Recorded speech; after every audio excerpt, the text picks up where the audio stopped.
Porque el texto para esta noche son el versículo 7, 8 y 9.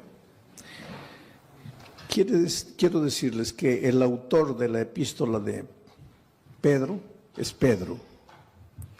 Algunos estudiosos de la Biblia no creen que Pedro fue el autor, porque Pedro habla de profunda teología profunda, pero era un simple pescador, un hombre tosco, pueblerino, yo diría un hombre casi ignorante. Y por eso es que muchos estudiosos de la Biblia dicen, ¿cómo es que un hombre así, sencillo, simple, sin mucha instrucción, un pescador inculto, cómo pudo haber escrito la epístola con un contenido teológico profundo? Es que la gente que a veces discute eso no conoce el poder transformador de Cristo. Yo conozco gente que aprendió a leer leyendo la Biblia y hoy día es gente culta, pero su primer paso fue la convivencia con Dios. Porque cuando Dios llega a tu vida no te transforma solo en la vida espiritual, te hace crecer intelectualmente, te hace crecer profesionalmente, te hace crecer en todas las áreas de la vida, inclusive financieramente. Pero tú no tienes que buscar a Jesús por causa del crecimiento profesional ni financiero, ¿no? Tienes que buscar a Cristo para transformar tu vida. Y cuando tú te dejas transformar por Jesucristo, pues Él termina la obra que ha empezado en ti, porque Él nunca comienza un trabajo y lo deja por la mitad, Él lo termina. Y ahora encontramos aquí un Pedro teólogo, cuando fue un simple pescador. Nunca estudió una facultad de teología, nunca hizo maestría, nunca hizo doctorado, y hoy día los doctores en teología gastan horas y horas para tratar de entender a Pedro. Y yo estoy analizando la epístola de Pedro. Ayer Pedro estaba hablando de la fe. Pedro decía así: no te preocupes con relación al día de tu salvación. Si te vas a salvar o te vas a perder, no te preocupes. Tú vas a ser protegido por la fe. La fe te va a proteger. Y anoche yo estaba explicando que la fe es la confianza que tú tienes en Dios. Cuando tú dices, yo tengo fe, estás diciendo, yo confío en Dios. La confianza en Dios. Pero para que tú puedas confiar en Dios, tienes que convivir con Dios. Porque tú no puedes confiar en alguien que no conoces. Y no puedes conocer a alguien con quien no convives. Ustedes no me conocen, pero mi hijo sí me conoce.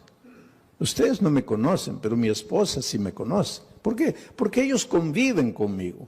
Ustedes no. Ustedes me ven una vez, pero eso no es conocer. No es porque me viste escuchar, predicar un sermón y ya conozco al pastor Bullón. Conoces mi cara, pero no conoces cómo reacciono yo delante de las dificultades, delante de los momentos difíciles. Pero los que conviven conmigo sí, porque para conocer a una persona hay que convivir. Entonces, para confiar en Dios tienes que convivir con Dios. Si no convives con Dios, no lo puedes conocer. Y si no lo conoces, no puedes confiar. Y si no confías, no tienes fe. Entonces, ¿qué fe te va a guardar para el día final? Porque Pedro en el texto de anoche decía, es la fe la que te va a guardar para el día de la salvación. Conocer a Jesús. ¿Cómo se convive con Jesús? Estudiando la Biblia todos los días, aunque no tengas ganas de estudiar la Biblia. ¿Por qué digo aunque no tengas ganas? Porque generalmente no te va a dar ganas de estudiar la Biblia. ¿Por qué? Porque tienes naturaleza pecaminosa. Y a la naturaleza pecaminosa, pues le gusta ir a la iglesia, cantar, emocionarse, escuchar un sermón y listo ya. Eso es lo que le gusta a la naturaleza pecaminosa. Pero eso no es convivir con Dios. Si tú quieres convivir con Dios, tienes que estudiar la Biblia todos los días, aunque no tengas ganas de estudiar. Tienes que orar, aunque no tengas ganas de orar. Y tienes que buscar a una persona y traerla para Jesús, como hizo Claudia. Conoció el Evangelio, fue y trajo a Jesús y ahora tiene la alegría de verlo bautizado. Eso es lo que tienes que hacer. Entonces tu fe, esa confianza en Dios te va a guardar para el día final. Pero entonces ahora entramos al texto de hoy. Para que sometida a prueba vuestra fe. ¿Qué cosa es vuestra fe? Vuestro conocimiento de Dios, vuestra confianza en Dios. Quiere decir que tu fe va a ser sometida a prueba. Y va a ser sometida a prueba mucho más preciosa que el oro. Esto es interesante. Los mineros agarran el oro y lo ponen a altas temperaturas de fuego. ¿Para qué? El oro es colocado a tan altas temperaturas de fuego que el oro se vuelve líquido, comienza a hervir el oro. De tanto calor comienza a hervir el oro. Y entonces le echan algunas mezclas químicas para que toda la escoria vaya saliendo. Y sale toda la escoria y se queda el oro puro. Y cuanto más fuego le ponen al oro, más puro se queda el oro. Por eso ustedes han escuchado hablar de oro 18 quilates, 22 quilates. Eso es pureza del oro. Y el oro más puro es el oro que ha sido más quemado. Ahora es interesante, porque si le colocamos fuego a este púlpito, el fuego lo quema. Pero si le colocamos fuego al oro, el fuego lo purifica al oro. Destruye al púlpito, pero purifica al oro. Ahora dice el texto bíblico de Pedro que el fuego es la prueba, son las pruebas de la vida. Dios manda, no voy a decir manda, Dios permite que las pruebas lleguen a tu vida. Estoy diciendo Dios permite, no Dios manda, Dios permite. Porque te voy a decir una cosa, y entiende bien esto. ¿Qué cosa es prueba? Todo lo que te hace sufrir, lo que te hace llorar, lo que te aflige, pérdida del empleo, tu hijo se enferma, tu mamá muere, tu esposo te abandona. Aflicciones, pruebas, todo eso, por favor, nunca digas, Dios me está mandando la prueba, porque Dios no manda pruebas. Todo lo que te hace sufrir no viene de Dios, viene del diablo. Porque Dios dice, he aquí los pensamientos que tengo acerca de ti, pensamientos de paz y no de guerra, pensamientos de amor y no de odio. Dios solo quiere lo mejor de lo mejor para ti. Pero vives en un mundo de dolor.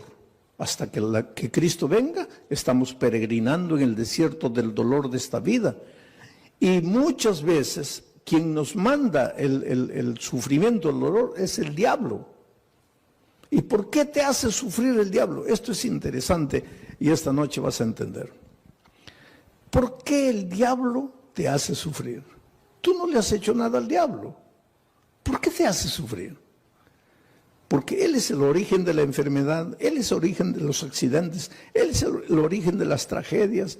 Todo lo que te va mal en la vida es porque él está por detrás de eso.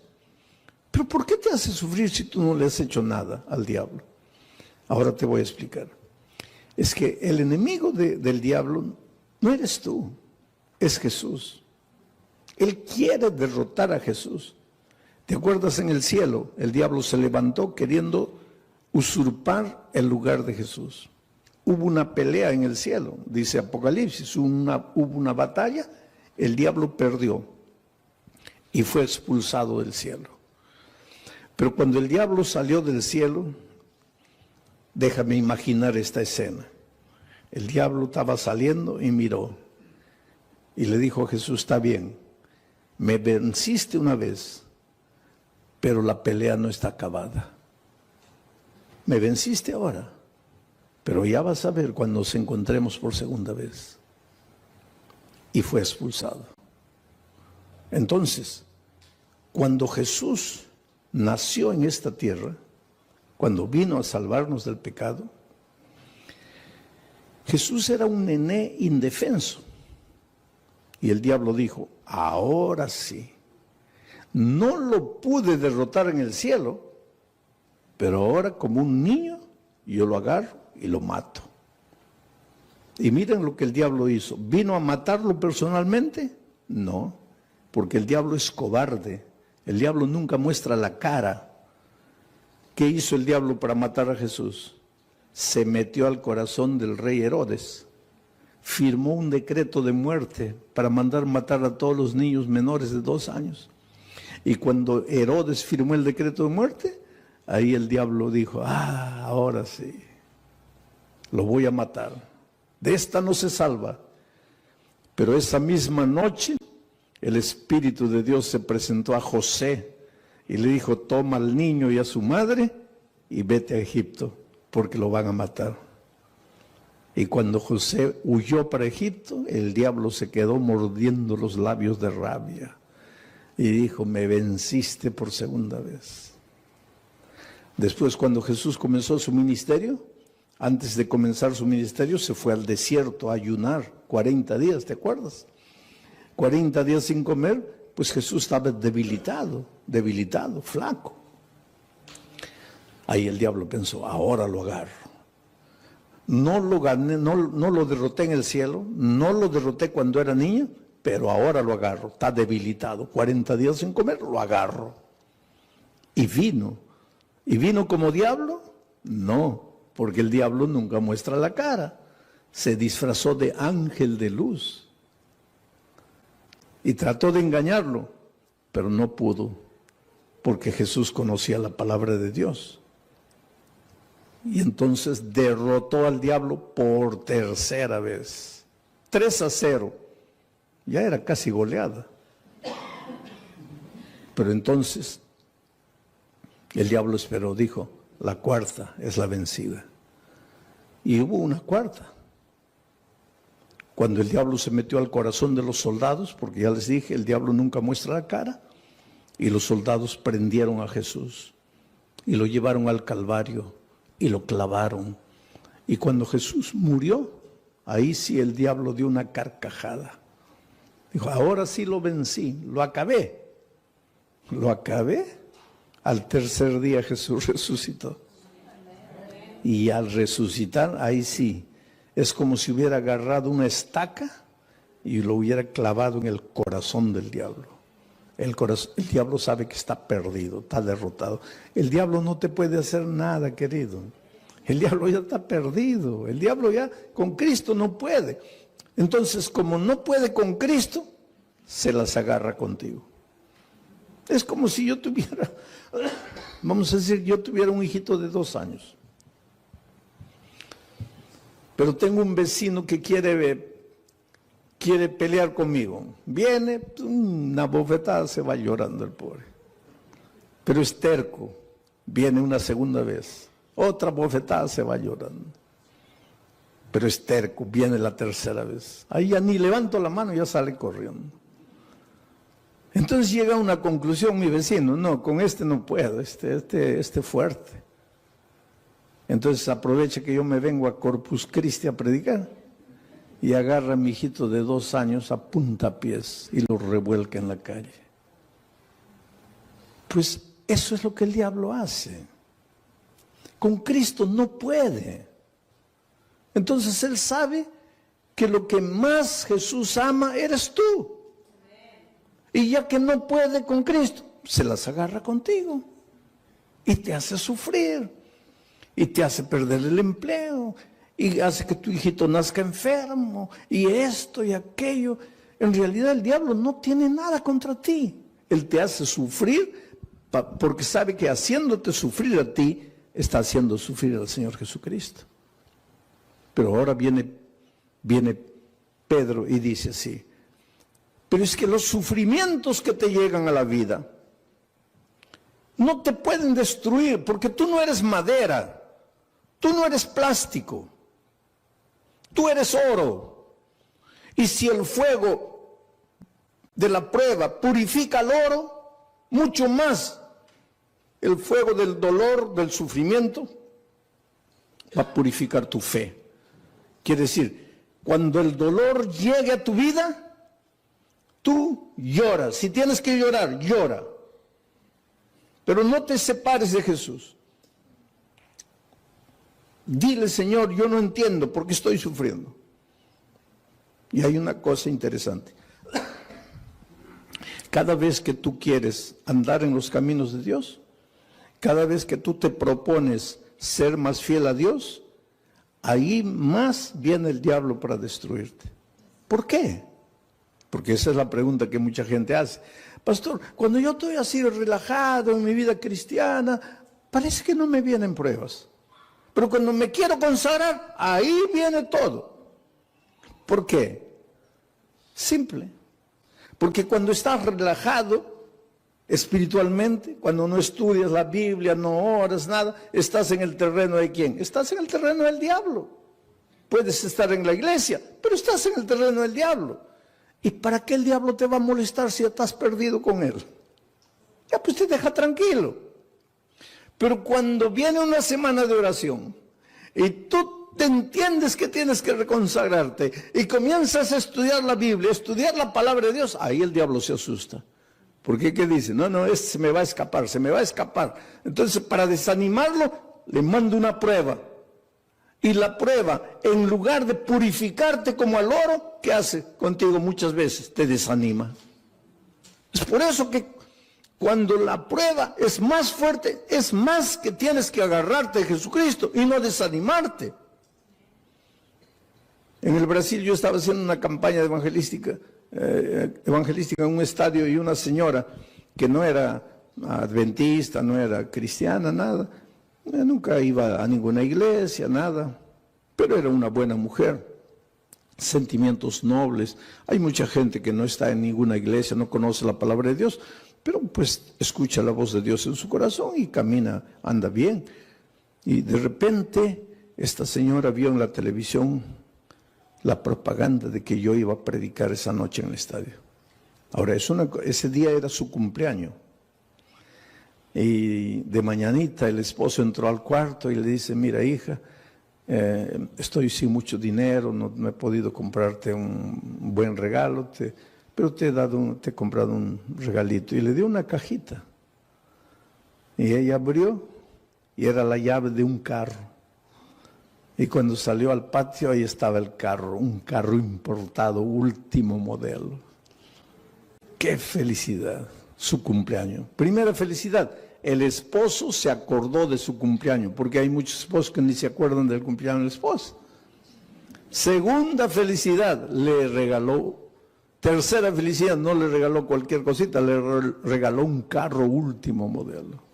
Entonces ella estaba tan feliz que cuando vio la propaganda de la predicación en el estadio, dijo, bueno, porque estoy tan feliz que me voy al estadio a agradecerle a Dios. Va a predicar ese pastor, voy a agradecer. Y se fue al estadio. Feliz de la vida, entró, en la hora del llamado se levantó, vino adelante, le entregó la vida a Jesucristo. Dijo, ay, qué día tan feliz, hoy es mi cumpleaños, hoy mi esposo me regaló el carro, hoy me entregué a Jesús. No, este es el día más feliz de mi vida. Y cuando sale a agarrar su carro en la playa de estacionamiento, los ladrones se lo habían llevado. Ahí ella comienza a pensar, toda mi vida no quise saber nada de iglesia, no quise saber nada de Dios y nunca me robaron ni un alfiler. Y hoy que le entrego mi vida a Cristo me roban el carro. ¿Qué Dios es ese? Ahí está la astucia del diablo. Tú preocúpate cuando no vienen pruebas a tu vida, querido. Porque a veces no vienen pruebas a tu vida porque el diablo está tranquilo contigo. ¿Para qué te va a mandar pruebas? Pero atrévete a entregarte al Señor Jesús, a caminar en sus caminos, que ahí viene el diablo con todo para desanimarte. Ahora vamos al texto bíblico una vez más. Para que sometida a prueba vuestra fe, sí, porque tu fe tiene que ser sometida, porque una cosa es, sí, yo creo, yo creo, eso no es fe. Eso no es fe. Por eso es que el creer siempre viene acompañado del bautismo. El texto de Marcos 16 dice, el que creyere y fuere bautizado, este será salvo.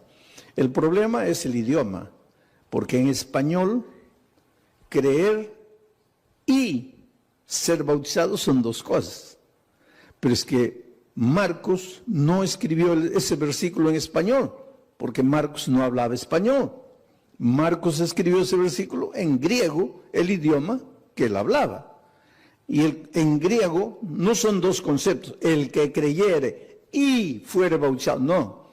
Es un solo concepto, el que creyere siendo bautizado.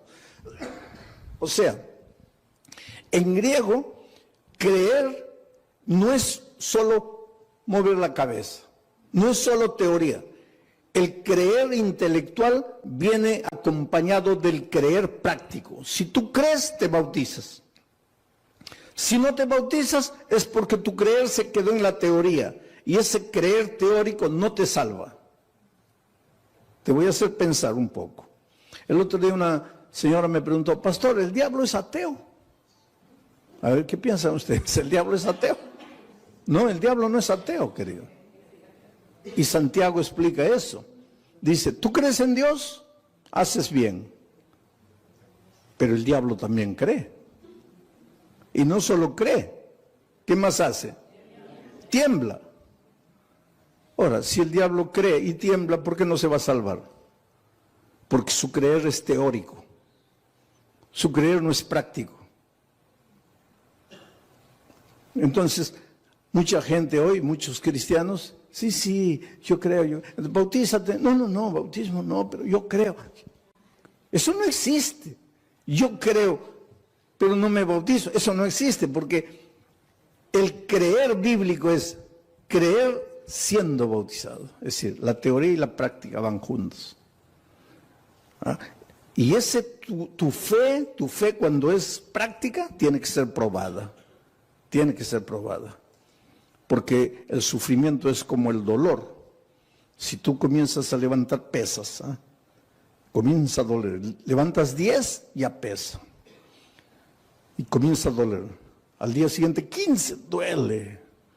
Al otro día 20, duele, pero después te agarran aquí, pura piedra. Así es la fe. Cuanto más te duele, cuanto más dolor viene, cuanto más sufrimiento, tu fe más fuerte, más fuerte, más fuerte. Es por eso que en medio del dolor tienes que agradecer a Dios, porque Él sabe, Él no te manda el dolor, pero Él aprovecha el dolor que el diablo te manda para fortalecer tu fe.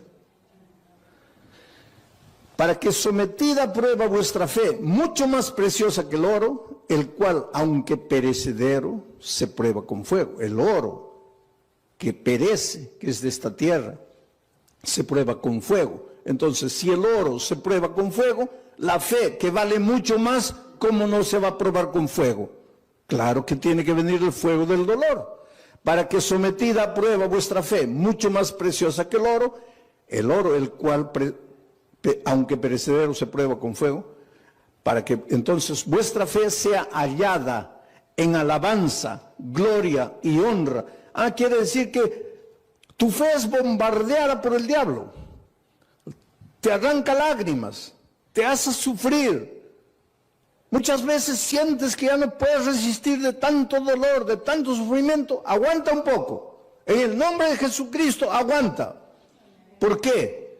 Porque tu dolor se va a transformar en alabanza, gloria y honra. ¿Pero cuándo? ¿Cuándo? Lee la Biblia y respóndeme. ¿Cuándo? Cuando Cristo venga. Ahora me vas a decir, pastor, pero cuando Cristo venga todavía, yo preferiría ahora. Pues eso es lo que mucha gente hace. Prefiere la hora, cortito, y pierde la eternidad toda. Yo cuando era chico, íbamos a salir de vacaciones, las pocas, tal vez la única vacación que salí con mi padre, mis hermanos. Íbamos a viajar a un lugar donde no había dentista, no había nada. y me comenzó a doler el diente, ¿no? Y mi padre me dice, mira, antes de salir vamos a arrancar el diente. Yo soy de aquellos tiempos en que dolía el diente, arrancaba. Hoy día no, eso es un crimen. El diente te duele, hay que restaurarlo.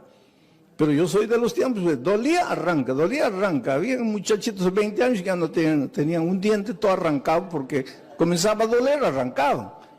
¿Cómo ha progresado la odontología también hoy día? Es un asesinato arrancar un diente. Pero pues mi padre me dice, oye, vamos a arrancar el diente porque... No, pero me va a doler. ¿Cuánto te va a doler? Te va a doler un día. Pero vas a disfrutar de las vacaciones. No. Oye, vamos a ir a un lugar donde no hay dentista. Vamos a arrancar el diente. No, que no. Fuimos de vacaciones y el dolor aumentó y aumentó y aumentó. Se me arruinaron las vacaciones. Todo el mes llorando dolor. Y ahí mi padre me decía, ahí, yo no te dije, mejor sufre un día y disfrutas de 30 días de alegría. Ahora, tú preferiste el día de gozo y 30 días de sufrimiento. Entonces la vida cristiana es igualita, querido. En este mundo vas a encontrar dificultades, especialmente si quieres seguir a Jesucristo, porque el diablo es astuto. Tú tienes un buen empleo, pero ahora descubres que el sábado es el día santo del Señor y quieres guardar el sábado, ya vienen los problemas. Pero hay una cosa, no te desanimes. El diablo te puede hacer sufrir un día, 2 días, 3 días, pero hay un tercer día. Cuando Cristo murió en la cruz del Calvario, el diablo dio la carcajada y dijo, ahora sí lo vencí, se acabó. Al siguiente día el diablo seguía dando la carcajada, lo vencí, lo maté. Al tercer día amaneció dando la carcajada y de repente la carcajada del diablo paró en seco, porque la tierra se abrió y Cristo resucitó. El diablo se puede reír de ti hoy. Se puede reír de ti mañana, pero al tercer día va a tener que tragar la carcajada, porque Dios puede permitir que el diablo te haga sufrir un día, 2 días, 3 días, pero llega el momento en que Dios te va a devolver todo lo que el diablo te quitó. Así fue con Job. Le quitó la hacienda, le quitó los hijos, le quitó el dinero, le quitó todo, la esposa prácticamente, le quitó todo. Pero cuando llegó el momento, Dios le devolvió todo. Y se lo devolvió en doble. El doble de hacienda, el doble de dinero, el doble de camellos, el doble de ganado, el doble de hijos. Lo único que no le devolvió en doble fue la mujer. Pero todo lo demás le devolvió en doble. Dios es grande, querido.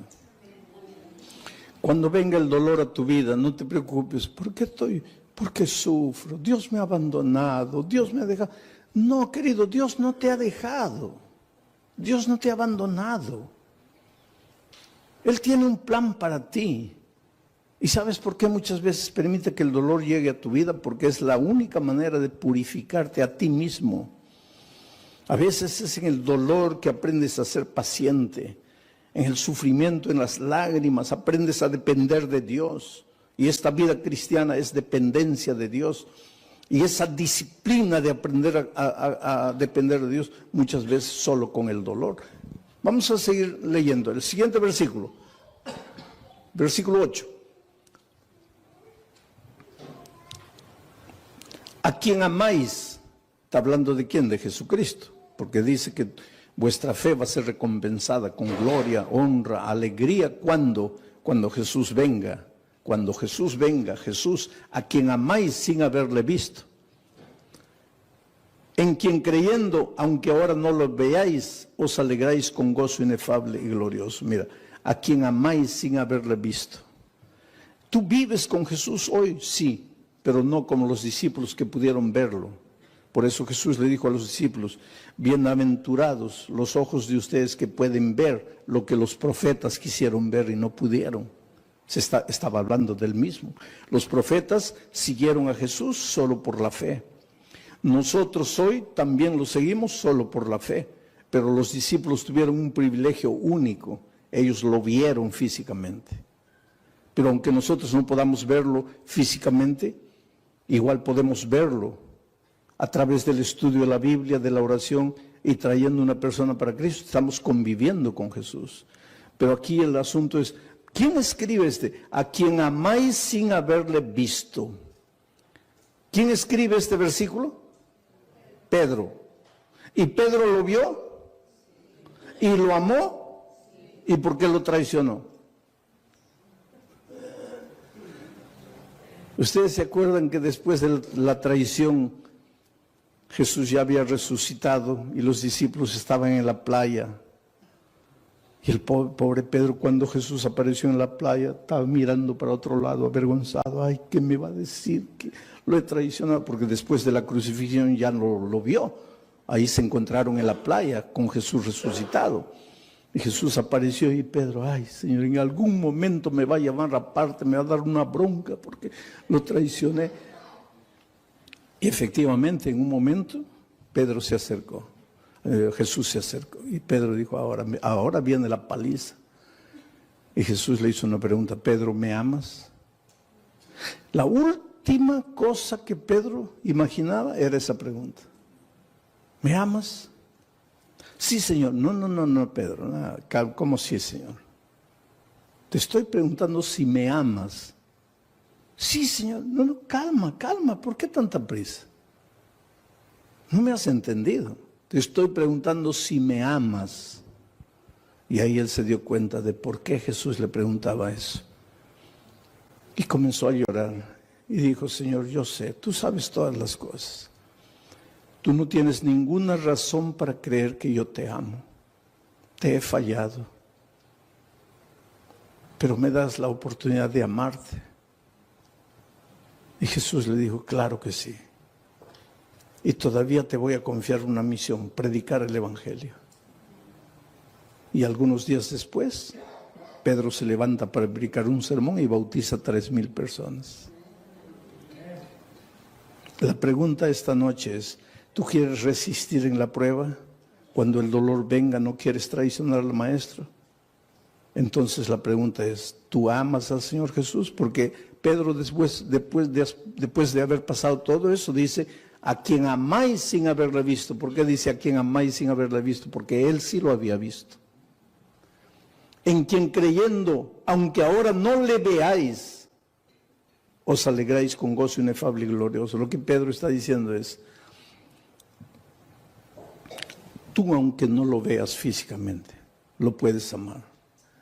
Y Pedro cuando se levantó, se arrepintió y le dijo a Jesús que lo amaba, dice la tradición, la Biblia no dice eso, pero la tradición dice que él fue crucificado.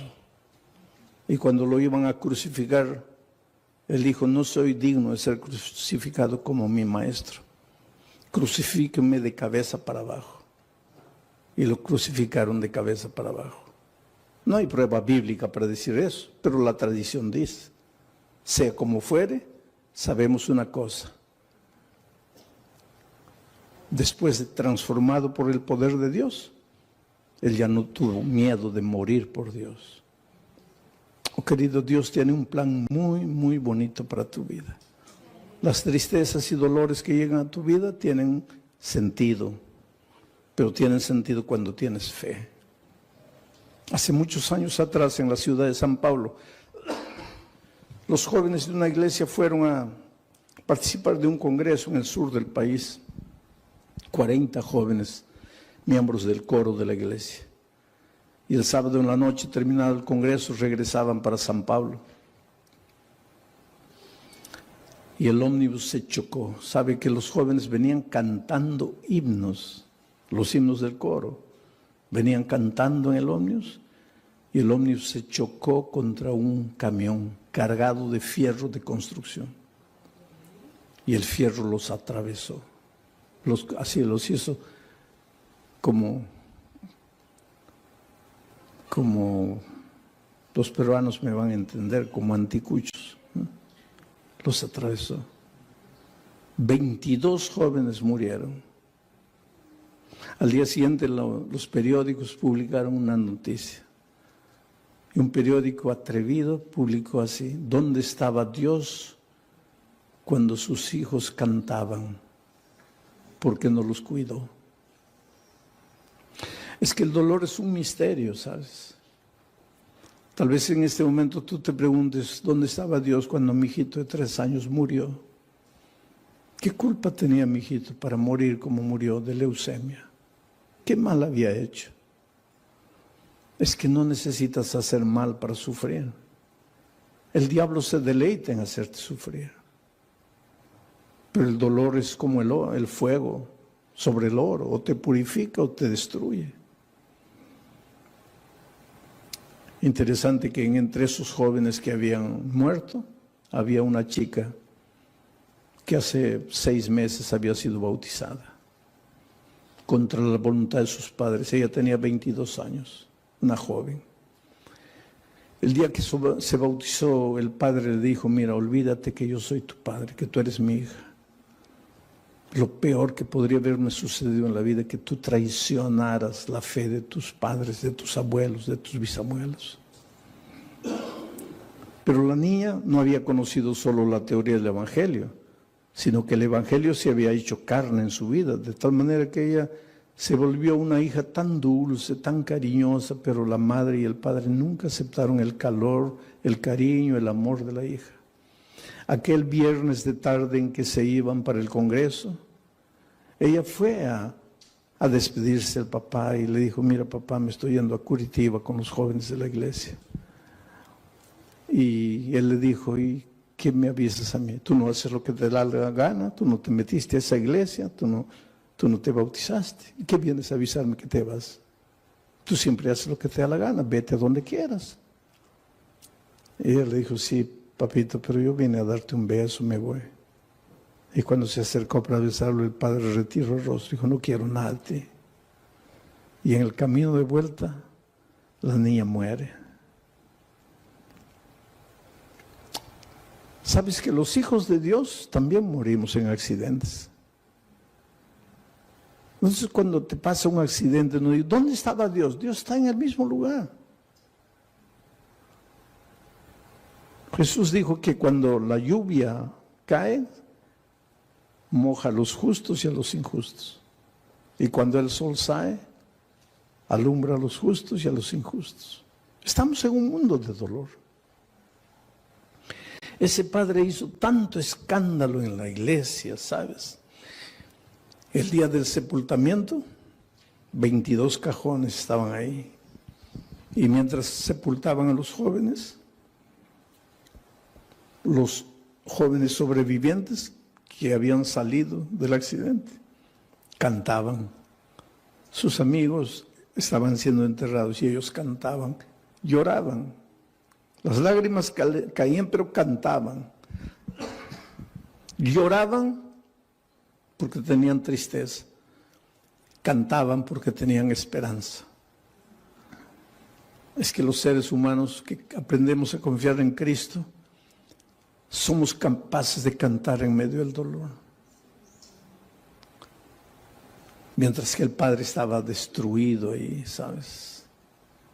Y cuando llegó el momento del bajar el cajón de la hija, él se arrojó y decía: entiérrenme con ella, quiero morir.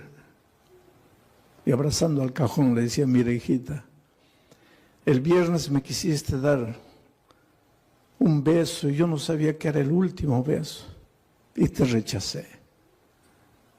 Por favor, perdóname. Quiero morir, quiero morir, quiero morir. Fue una escena triste, dramática, cuando sacaron al padre, terminó el entierro, todos se fueron. El hombre se quedó solito junto a la tumba de su hija. Y la mejor amiga de su hija, que salió viva del accidente, que fue justamente la que la llevó al Evangelio, al conocimiento de la palabra de Dios, Ya cuando se estaba yendo, volteó y vio que el papá de su amiga estaba ahí junto a la tumba y dijo, voy a volver. Yo sé que él no quiere hablar con nadie, pero voy a volver. Y volvió. Y se paró junto a él. Y él la miró, ¿qué quieres? Le dijo, mire, su hija va a resucitar. ¿Qué? Su hija va a resucitar. ¿Cómo va a resucitar?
Porque la palabra de Dios dice, y te voy a leer aquí, porque él le había dicho, yo no entiendo, yo no los entiendo a ustedes, ustedes son locos.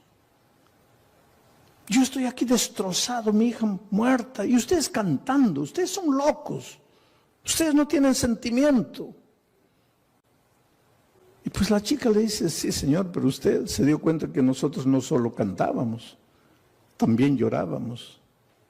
Llorábamos porque nos da tristeza que nos estamos despidiendo en esta vida. Pero cantábamos porque tenemos la esperanza, porque su hija va a resucitar y yo la voy a abrazar a mi amiga. Pero ¿cómo va a resucitar? Y entonces la hija agarró el texto bíblico y le dice, aquí está, cuando suene la trompeta, los muertos en Cristo resucitarán primero. Su hija va a resucitar porque murió en Cristo. Y ese hombre que estaba derrotado abrió los ojos así, dice, ¿quiere decir que mi hija va a resucitar? Sí, Señor. ¿Quiere decir que yo la voy a poder ver? No sé, Señor. ¿Cómo no sabe? No dice que va a resucitar. Va a resucitar. Pero entonces la voy a ver. Ahí no sé. Pero ¿cómo no sabes? Porque dice, los muertos en Cristo. Mi pregunta es, ¿usted está en Cristo? Si usted está en Cristo, la va a ver. La va a abrazar. Va a vivir eternamente con ella. Pero si usted no está en Cristo, ¿y qué hago para estar en Cristo? Porque yo quiero abrazar a mi hija. Y ella le dijo, abra su corazón.